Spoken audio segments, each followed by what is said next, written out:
Factory, um, uh, all of my favorite restaurant. Let me just say it like that. Hmm. You guys can use that. All right. Thank you. And let me just get started because we do have a lot of coverage. So let me put on my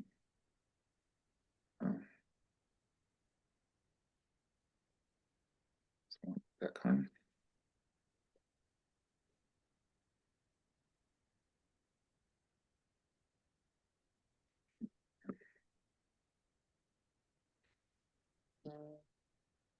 Good morning, Mr. Nix. Good morning. Thank you for coming on. Yes. All right. Why am I not getting this to fill up the screen?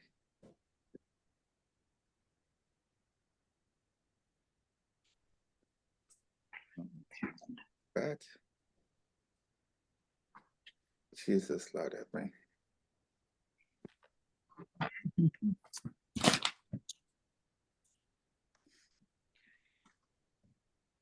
Here. Okay, maybe because I have another slide open.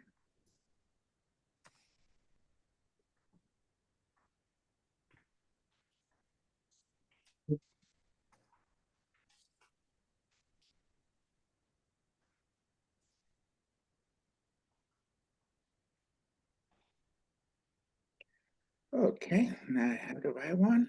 Let's go.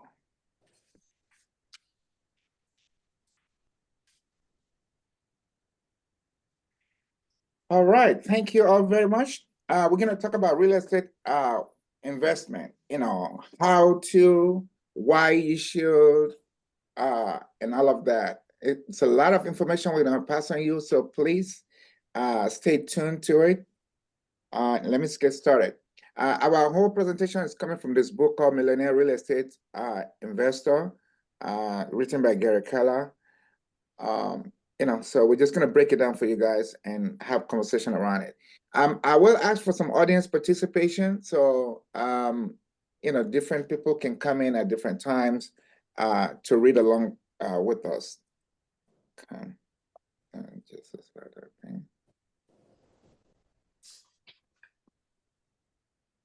Okay. My co-presenter is going to be Fernando Diaz. Fernando, can you chime in real quick? He stepped out, Gary. I stepped out. Okay. All right. So why are we here? Again, everything's coming from this book. So the value of it, a lot of people that have done real estate investment, this is the model they walk by.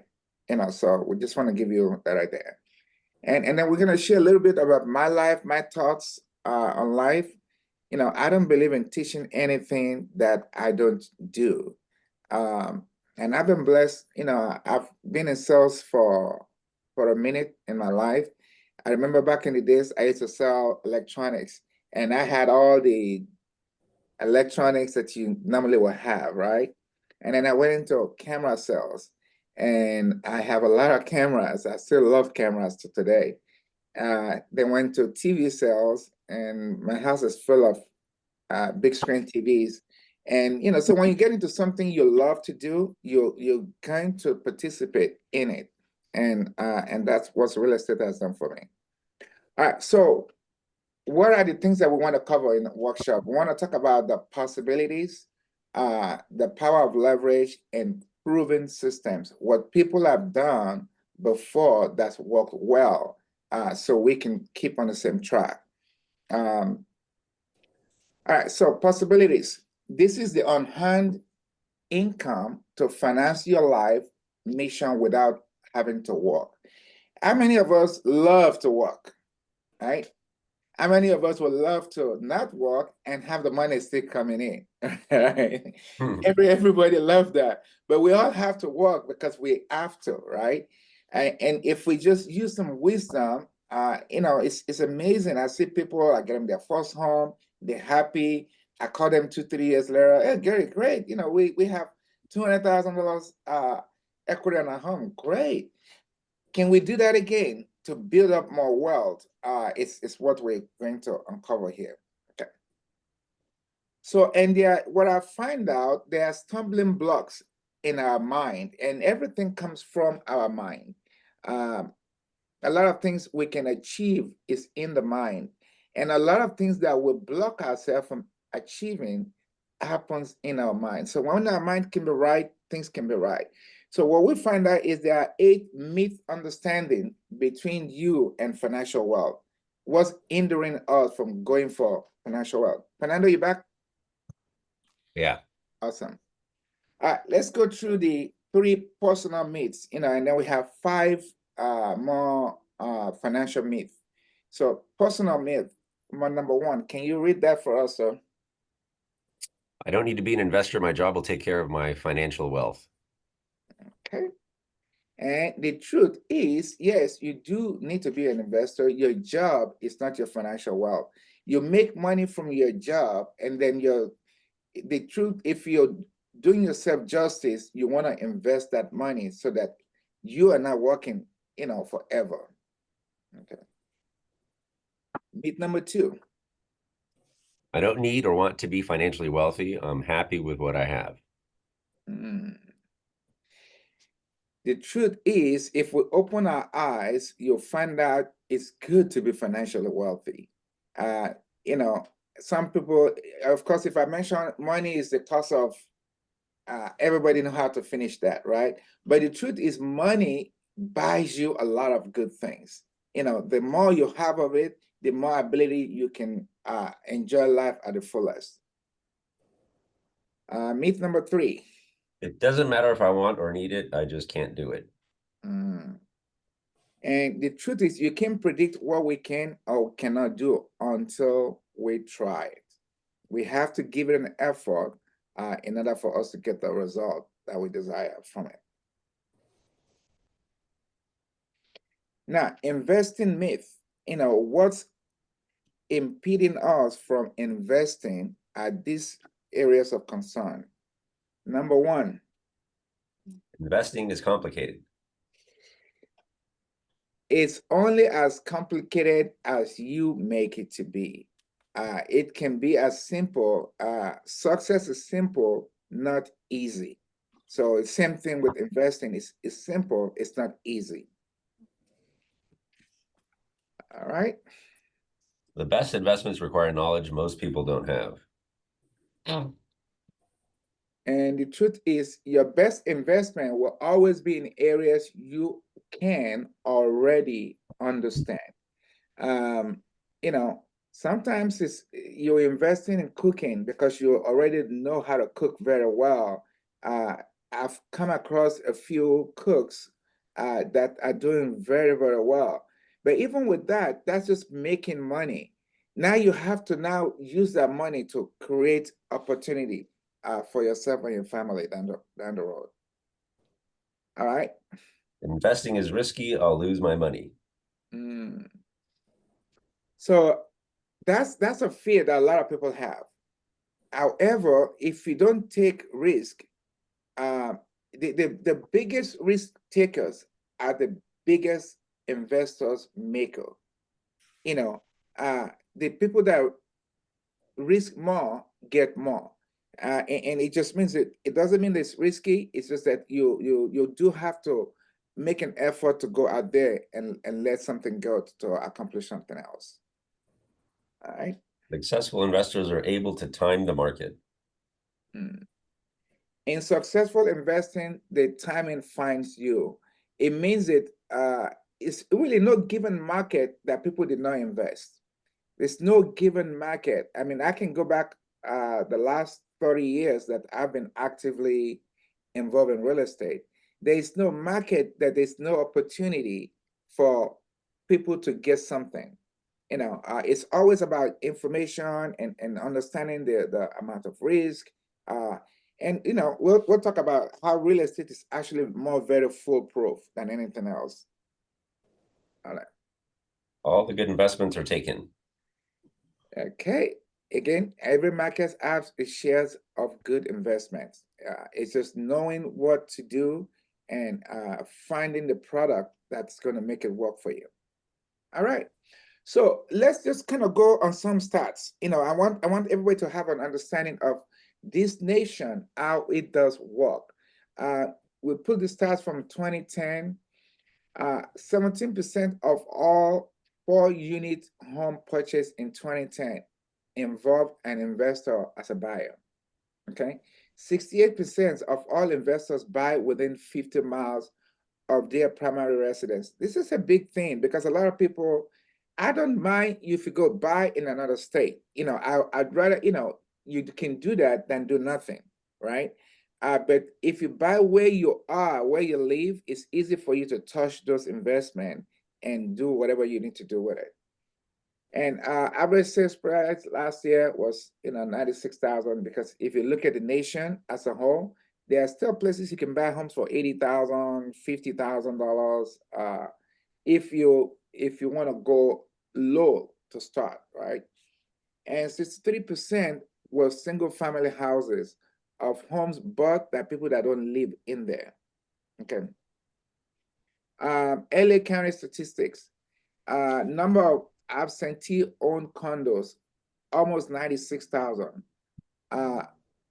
Number of absentee owned condos purchased in 2020, over 4,000. Number of absentee owned single family home, almost 200,000. Okay.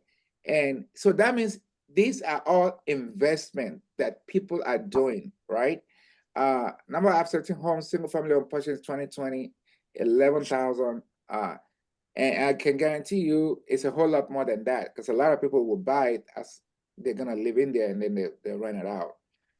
Statistics, of 2 to 4 units purchased in the same year, you have 92,000 of them, almost 93,000.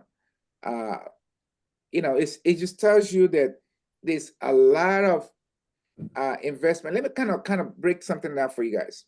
I think I've shared this in some of the seminars before. There are usually 3 ways people build wealth in our country. You have the number 1 way is obviously you are born into wealth, right?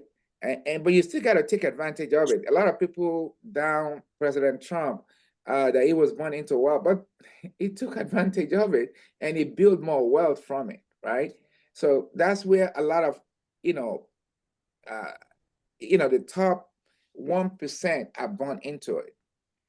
Because we're in a country of a lot of community property and stuff like that, a lot of the other way people buy into wealth is they married into it. So you have the first group that were born into it, you have the second group that got married into it, get a divorce, and now they're wealthy, right? Any given star that divorce, they're paying for it, either a guy or girl, it doesn't matter, right? But 90% of the wealthy are people that invest into it. They were investors that create wealth because of what they did in with their money.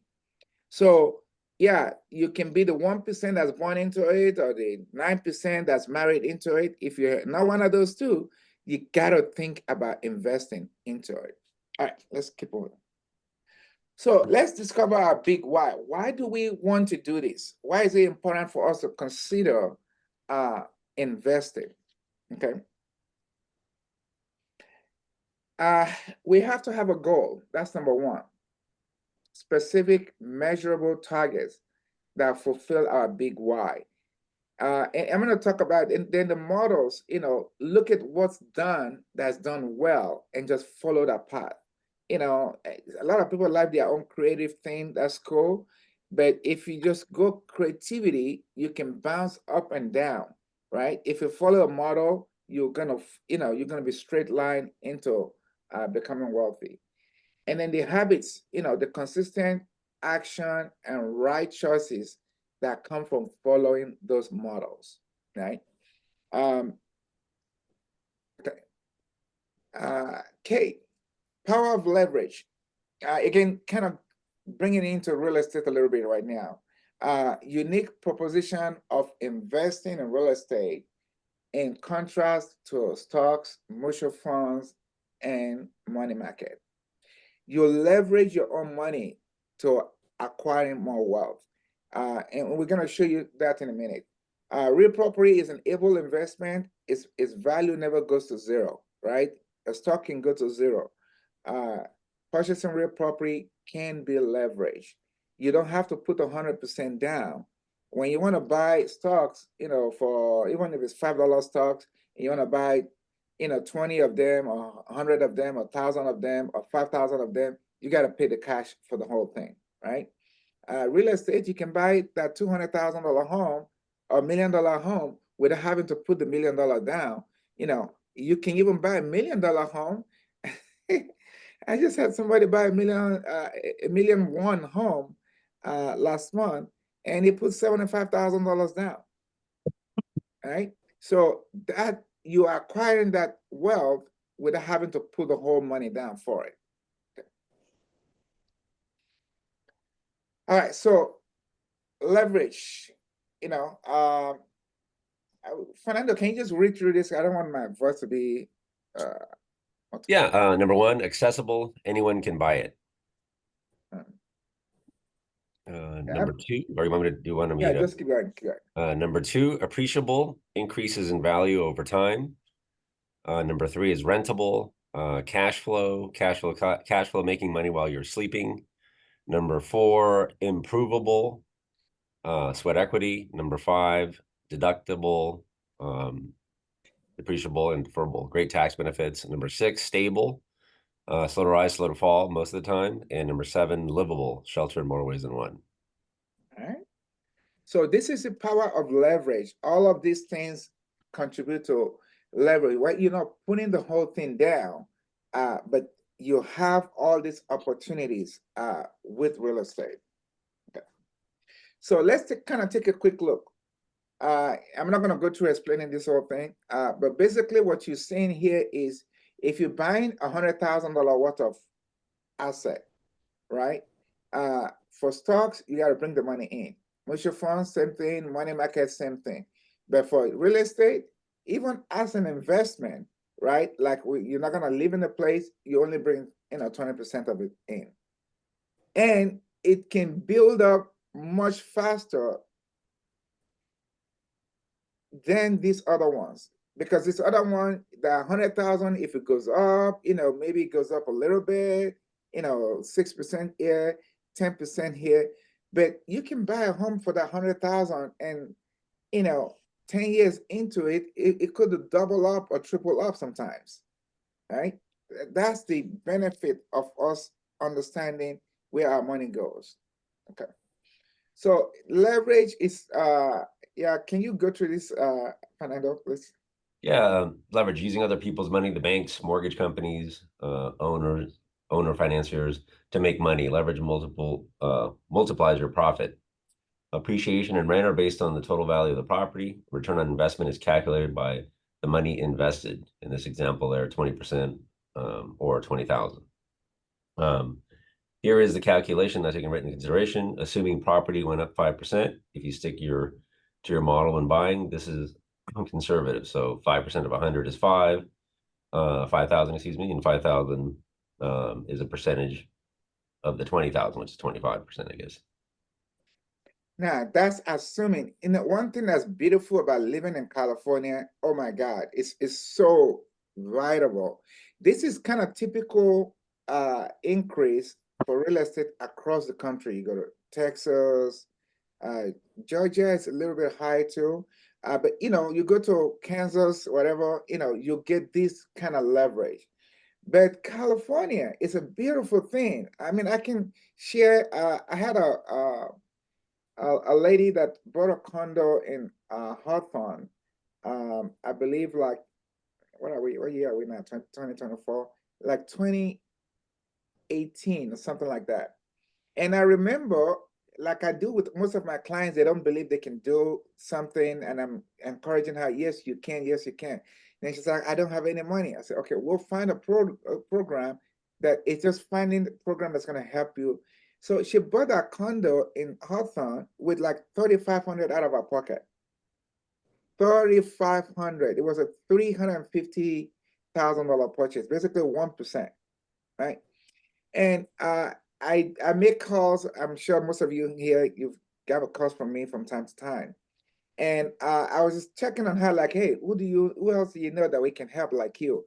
And she said, well, Gary, I didn't really want to buy a condo the first time, but that's all I can afford. What can I do to buy a home? I'm like, oh, are you thinking about it now? Or are you talking about it in the future? I said, well, yeah, I really prefer to be in a home. Well, we'll sell that condo, we'll put it up for sale. This same lady that only had 3,500 going in, when we sold the condo, this was like less than 2 years later. Less than 2 years later, she took $115,000 down for buying the home that she bought in Carson.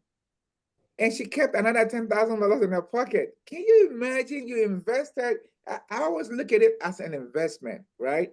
You invest 3,500, talking about the power of leverage, right?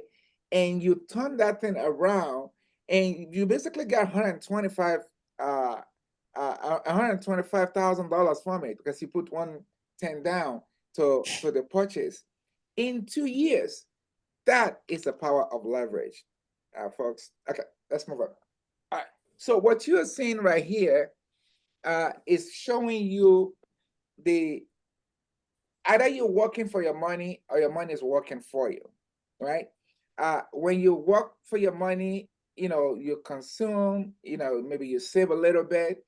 On the other hand, if you put your capital down and your money is building wealth for you, you'll have a ladder that you can keep going up to, right?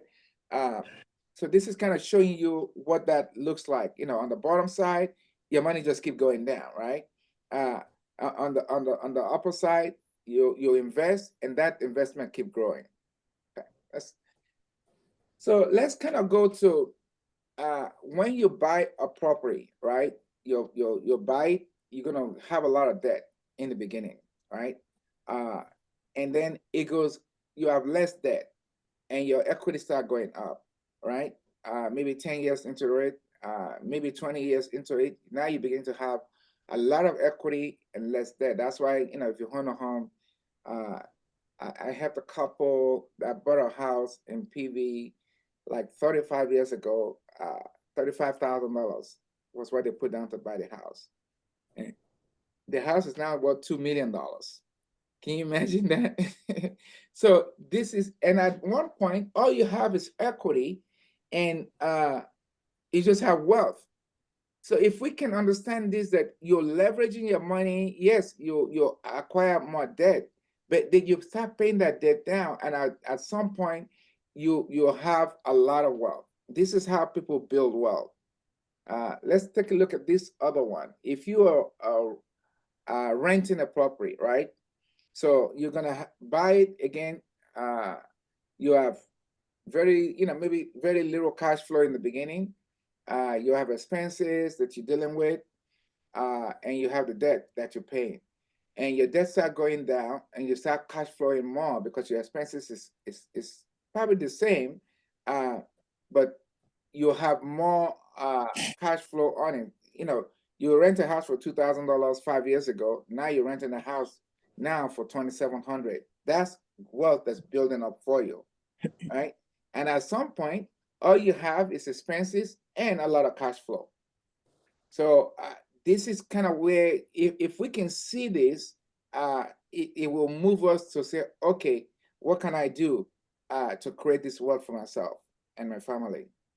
Okay. So Fernando, talk to us about why people invest. Give us all this, your input on this stuff. Well, I mean, I think statistically speaking, one of the things that is overlooked is 70% of all homeowners in America have the majority of their wealth in their house. So it goes to show you, the power of real estate in terms of what it does for people. So typically the wealth they have in their home is more than their 401ks or savings accounts or anything that they've, been able to put together while they're working. So that's a big statement to what real estate can do for you. I mean, you can take, I always like taking a model of two teachers that make moderate, salaries, obviously working for a district, and one rents for 30 years and one buys a house, and 30 years later, who's going to be in a better position? They both have, pensions or whatever it may be, state, teachers' retirement, all that, but the person that rented all their lives versus the one that owned, it's significantly different. There's a big difference between those two. So it goes to show you once again what real estate can do for somebody in terms of wealth and over the long run. Okay, awesome. Somebody raised their hand. Is it Princess? What question do you have? We have a lot of stuff to cover. I want to finish in an hour, so I'm just going to entertain this one question. I'm sure we're probably going to come across it, but since you raised your hand, let's. What's your question? Oh, yeah, okay. Thank you so much. I was going to ask a question before, but it doesn't matter as long as I noticed that you are recording this seminar. So if you can get the record later, so that'll be fine. Okay, cool. Thank you. Thank you. Okay. Lots of stuff to cover. All right, so we're talking about the power of leverage. Return on your investment, tax write-off, growth, net worth. You build your wealth, like you were saying, through equity that you acquire on your real estate. All right, so let's look at the tax write-offs, right? Well, if you can go through that, because you know more about it, you're in finance stuff. All right, number one is operating expenses, management, leasing, etc. Number two, as part of these write-offs, is mortgage interest. Number three is your financing costs, points paid on the loan, for example. Four is miscellaneous closing costs, fees connected with obtaining the loan. Number five is depreciation, structural value of the property. Number six is capital improvements, such as roofs or siding, etc. Number seven is personal property, furniture, lawnmowers, etc. And number eight, maintenance. This is blocked now. Paint and yard care. Yeah, I can't see it because of this thing. Hang on. Yeah, maintenance expenses. There. Any work that you have to do on the property. So again, these are legitimate write-offs. Fernando and I, we deal with so many times when people make money, especially if you're 1099, right? You make money and you write off everything as business expense. So your net income is less, right? But if you own homes and you write this stuff off, you still keep your net income high, and it doesn't make so in qualifying for another property like that, this makes a huge difference in the ability to qualify. So that's the value of real estate. I've had people like, look, I paid off my house, I need to buy another house so I can have something to write off, rather than, it's a different mindset. It's just a different mindset. So just wanted to give you, again, I've kind of alluded to this in the beginning, I've let me just read it. So I started my first investment way back in 2006, right? I bought a 2-acre land for $670 in Riverside, California, with the intention of building 3 to 10 parcels out of it. Well, things happened in my life that caused me to lose that property. In 2009, when my daughter was going to college, we bought a house for her to live in, and that became our first investment home, right? Which propel us to where we are now. We've built it up since then. So my point there is, we bought a property, we lost it. I've seen people get handicapped because they had a miss happen in real estate. That does happen. It really does. If I was like one of those people, I'll be paralyzed for life. But instead, turning around and finding opportunities, there's always an opportunity in any given market. I lost the property in 2008. I believe in 2008, maybe even in the beginning of 2009. And at the end of that year, I bought another one, right? So it's just people understanding that if you put your mind to building wealth, you'll find ways to do it. Okay. All right. So let's now go about proven systems. This is, I get really fired up on this, because now these things speaks to us differently. And I understand it speaks to you differently. You just got to look at the model. Our job is to present all the models to you, and then you decide what speaks to you. It's almost in your heart how you feel about this thing. All right, so if you're buying a condominium, a single family, a 2-unit or 4-unit, why do you want to do that? On your investment, right? So let's look at the first one, condos. The pros and cons, right? Your price, they're usually lower than single family homes. Maintenance usually come with it, at least in the common area. You may need to do some little stuff inside the unit itself. More amenities for the people that are renting the place, right? The cons is that you're gonna have HOA payment that can go up, and that always shrink down your potential income on it. You only own a percentage of the land, share liabilities and less appreciation. I don't know if I agree to that. But I think in general, you would say less appreciation than a single family home or something like that, right? Okay. Single family home. Your pros is that it's easier to resell. Somebody lives in it. Typically surrounded by other owner occupants in the area, and it does appreciate much faster. The cons is that it's only 1 unit, so you have some fear around this, that people like, no, if I buy a single family and if tenant doesn't pay the rent, I'm shocked. True. So I guess that's why you get a couple of those, so that one tenant is not paying, you're still getting one from the other one. It's 100% loss when it's vacant. Yes, it can, and I do have some horror stories around that. But again, you're gonna have horror stories, you're gonna have good stories. But the bottom line is you have to look at the overall goal of building that wealth, right? A duplex. A duplex is typically close to single family homes, less risk than fourplex, more cash flow than a single family. If one tenant is not paying.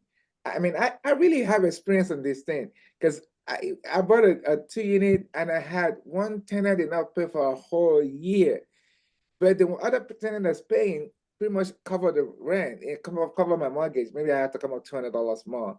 So it didn't make me to go haywire. And I sold that duplex, by the way, thankfully. All right, cons.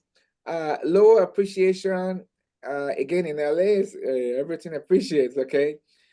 Usually surrounded by many other rental units. That could be true, not necessary. So, a fourplex, okay, it generates high cash flow, which is usually true because you have 4 people paying, right?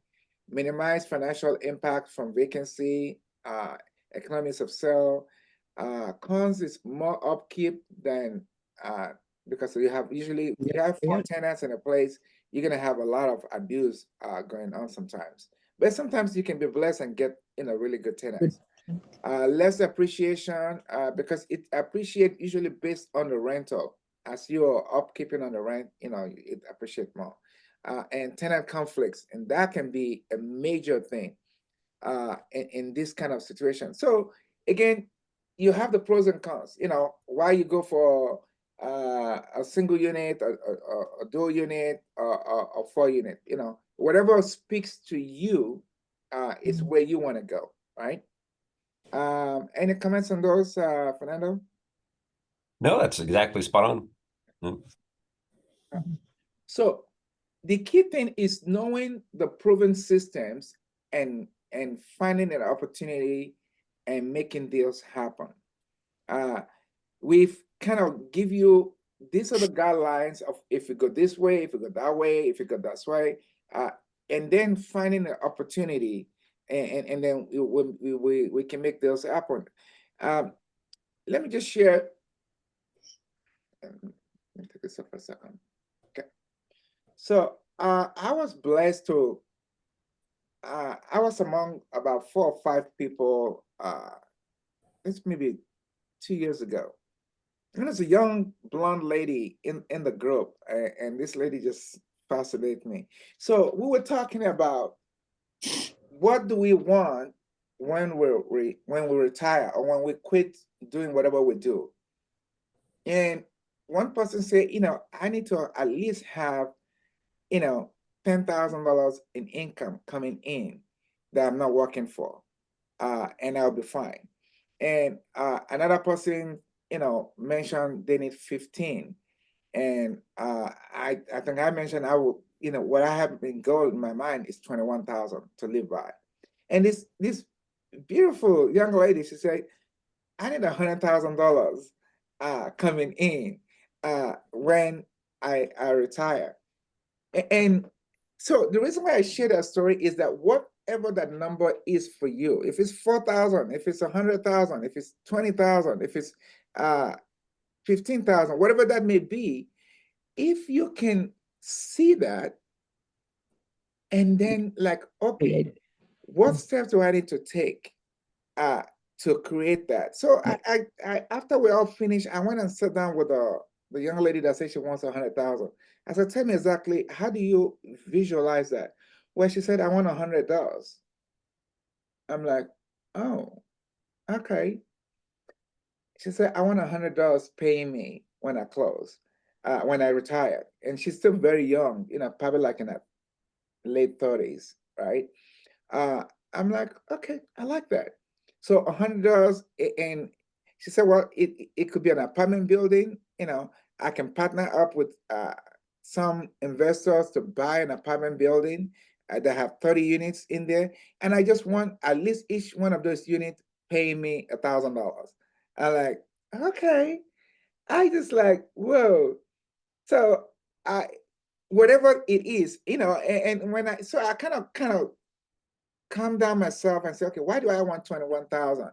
And I'm like, I want 7 doors. I just want 7 houses generating $3,000. That's my $21,000 at the time I retire. So everybody's different. If it's 10,000, you can live your best life with. If it's, I don't know, anybody can live $5,000 with their best life in this, the state of the country. So whatever that is, now you can plan like, okay, I need to get this amount of homes, I need to get that amount of home, and you need to create opportunity, in there. All right, let me just go back to, still a lot of slides to show. Hey, Gary, I got to get running here. So Okay. if there's any other questions, That's just let cool. me know. I got it. Thank Thank you, you. guys. Thank you, I'll everybody. get there. Thank you for participating. Thank you. Mhm. Okay. All right. So the proven systems, a mortgage is going to be 30 years versus 15 years. Are you putting 20% down or more? By the way, if you come to us, one of the things we've done so well, I mean, I'm so proud. I had I don't know if it's on I don't know anybody else on the air right now. This young man, like, it's but 2 units. They were like three units each, and both of them is got in there with very low down payment. I'm talking like 5% down. We just create an opportunity for him, and boom, that's $6 right there. And he told me, he said, my goal is to get to $10. I'm like, okay, so whatever that may be. And so is it 20% down? Maybe, maybe not. Let's find out. Qualifying issues. What do we need to qualify? Your first property, what to expect, your next property. But you got to start somewhere. I realize that even in this medium, there's some people that haven't bought anything yet.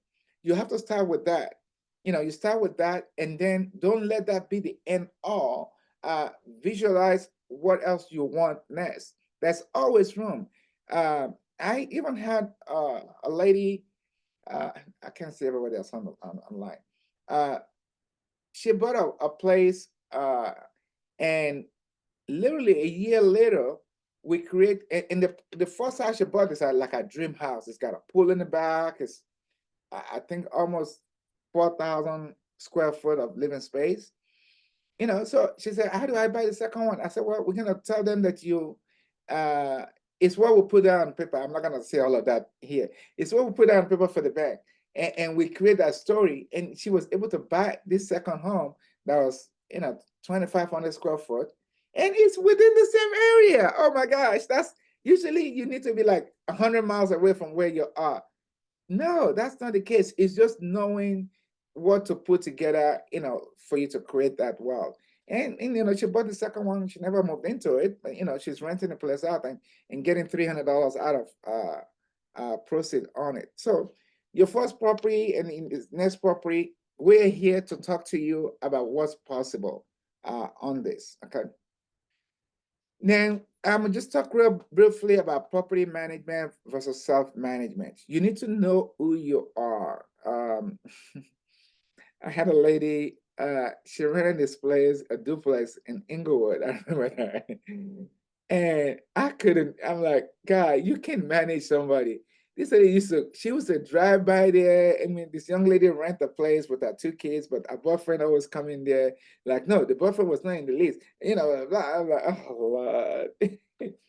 So sometimes you need to get a manager to manage it for you. But if you're cool and calm and collected, you could manage it yourself. I help a lot of people, you know, when I get them the investment property, help them find a tenant and then set up where the payment goes to them. And we even set up a home warranty. So when the tenant needs repair, they call the home warranty property and pay the deductible themselves. So, but if you are not that kind of person, you need to get a manager. You know, you pay a little fee, especially if you have profit on it, then you put that aside. The next steps, okay. Again, if you can read this book, The Millionaire Real Estate Investor, is great. Talk to us, myself.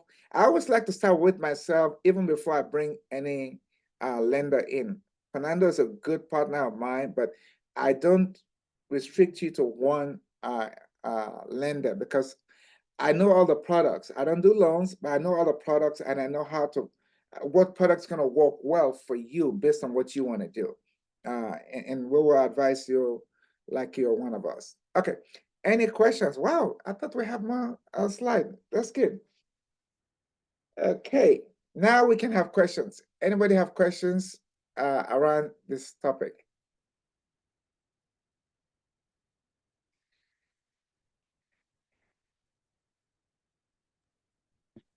All right.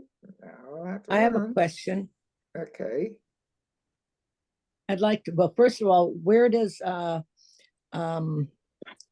Fernando Diaz work from? Who is he with? You said he's a lender. Yeah, CMG. I think we put it in the beginning. CMG Mortgage. He's been doing it for 30 years. Really, really great guy. It has a team, and they're very efficient. Again. That's good.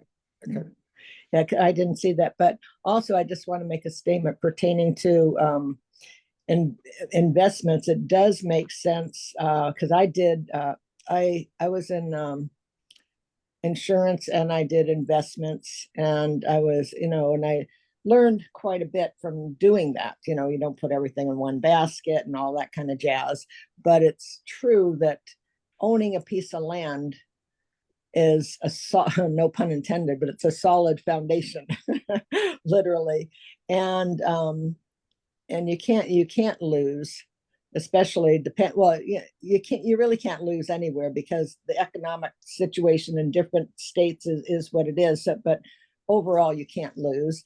And it just makes perfect sense to do that. But you need all this information that you're sharing, which is wonderful. And I'm grateful for it because not many people do what you do to put out more of this information to allow people to learn more and more about how to go about this and that it's available and how to work it and so forth. And then when you brought up about that woman buying that other home that was 25,000 square footage or whatever next to her other home and everything, and you said it's how you it's like anything in life, it's like prior authorization in the medical system. It's how you phrase things that it's necessary.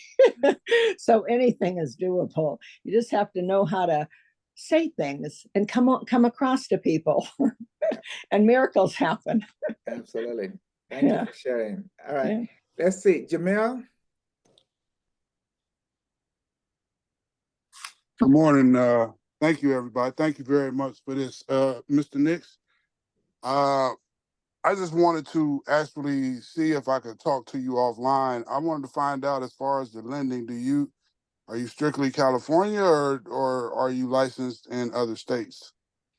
Well, first of all, thank you for asking that. I appreciate it. I don't do lending, period, right? I have relationship with lenders all across, and I do have some that do across the country. I just help a client of mine that moved to Kansas State to get a lender to do a loan for them to buy a property. So yeah, I don't do loans at all. So don't think I'm limiting you. And I think it's been a blessing. People ask me, why don't you do loans? Because you know so much about it. I said, no, first of all, I love sales. You know, I love to help people find their next place. But the cool thing is every lender have their guidelines. And my job is to study all the different guidelines and say, okay, when I know a little bit more about you and your finances, which is a better guideline for you? And I will share them with you so we can make a decision that's better for you, because they all don't fit. They all don't fit. But I remember a couple of years ago, I helped on an investment property. This was when the market was like a 6%, 6.5% rate. On an investment property, I helped this person get a 3% on a home, on a duplex. It's a huge duplex too. It was like a $1.2 million duplex. How do you do that? It's finding the guidelines around these different banks and knowing what's going to work for people. I mean, the guy would never refinance a house. I mean, hell. Because even myself, when I got an investment home, I paid 7%, 6.5%, and then before. But it's what you have available at different times, and how to take advantage of that. Thank you. But yeah, please give me a call. We can talk and see what we can do together. Okay. Miss Princess, again. Okay, yeah, thank you so much. And thank you for your monthly workshops. Thank you. So now, my question is, I belong to an organization. We bought a property, and that property was not making money for us. We ended up selling it. Okay. Then I knew some other people, like 3 of them. They came together, they bought property. The same thing. They were actually using their own money, to pay mortgage, on the property, because the tenants that they have were not paying their rents. So they ended up selling that property. So how do you prevent situations like that? That you buy a property for investment and you're actually making money on it, not losing money and ending up selling, that property. So how do you prevent situations like that? Thank you. All right. Well, in investment, we always talk about there's some risk involved into any investment. Yes, you need the right kind of tenant to make the money you're gonna make, and you just sometimes you get that. For whatever reason, all the single family homes I've had, no problem. Some of the duplexes I've had, oh my God! Like I said, the one I sold last year, did we sell it last year? This year? Yeah, we sold it this year. Because it was a duplex that could be making a lot of money on this duplex because my mortgage is covered by one rent. But the second unit, Lord Jesus, no matter whom, I even had this one church lady, and I'm a sucker for anybody that mentioned God, right? And when she came in, she was talking, she said she volunteered at the church. I was just floored by her, like, oh yeah, this one will be good.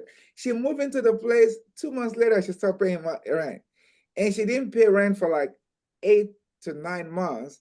I took her to court. I lost the case of court. I had to give her $3,000 to move out of the place. Are you So serious? it's horrible. It's horrible. But it's just sometimes. But then I have another tenant. This one lady, oh my God, she takes care of her house more than I do take care of my house. I mean, I lawn, she even went and put a central AC in there herself. I had to pay her back. Like, no, you can't do that. That's not your house. But she was that good, and she's still there. so I was really reluctant to raise a rent because of how good she was. I finally raised it after like 6 years. But it was you just there's some risk involved, yes. And sometimes you buy one and then you realize, okay, let me trade it in for another place. You move from one area that's not as easy. I hate to say it, most of my properties in LA, I'm moving them out. I've kind of I'm phased out of all of them in LA because LA's law against tenants is just like ridiculous. Um, so we'll see. Hopefully, things will change with the new administration. Because so anyway, it's with whatever it is. Sometimes you have that, and you have to just move it to another place. When I moved to another area, the new area had no problems at all. Still bought a duplex there, and it was fine. And those, tenant, they're calling for repairs every now and then, but that's about it. So it's just, finding that right place is going to work. And sometimes you can buy in the hood, and you have the right tenant there. Before I had those tenants in the duplex I sold in LA, the first lady that used to live here, man, she loved the place. She was on Section 8, but I think a daughter was taken away from her, so she doesn't qualify for a 3-bedroom anymore, and she has to move to a 2-bedroom. So it's just the way it is in that. Any other questions? Jamil has a question. Okay. Not a question so much as to just wanted to, if I could, expound on what you're saying.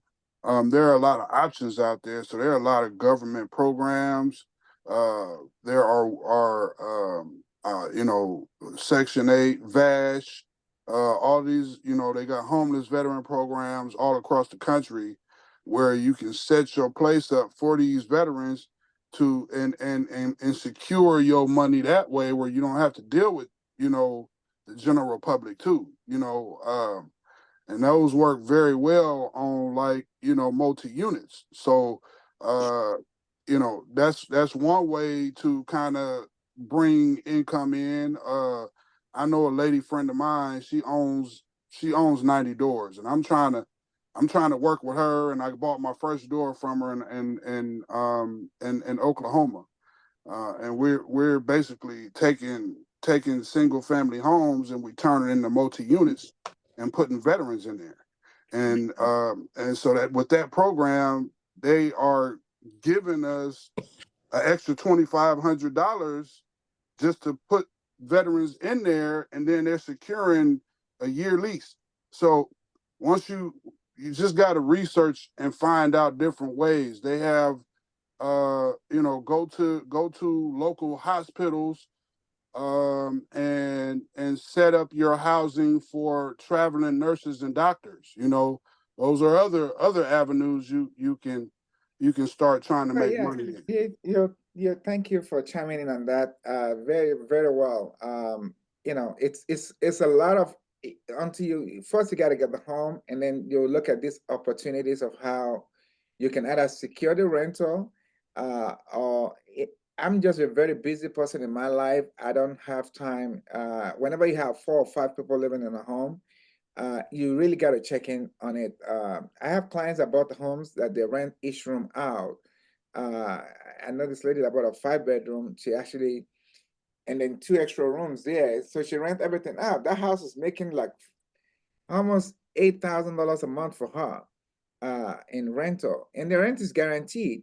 But she has to go there like almost every week, because you have personalities, and I don't know if it's veterans that she had, or homelessness that she had, or it's there's some risk involved, some management that's involved, but yeah, the money can be guaranteed. I just don't. My life is very busy that I cannot do that.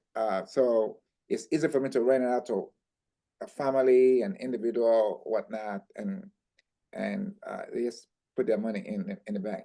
Yeah, right. I agree with you. Mr. Gary. Jerry. I was just answering Princess's question. No. We appreciate you. No, it's once you get a place, you have Mhm. another open doors for you Yeah. to capitalize on. I mean, this is a capitalistic country, so you'll find ways you can create that wealth to be guaranteed, and you get it done. And Section 8 is good, again, getting the right tenant is really important. And there's no guarantee on that. Like I said, my story about the church lady, she turned out to be a tenant from hell. So you just never know. People. So, all right, I think we are at the end of this. Thank you all for coming. I really, really, really appreciate you all.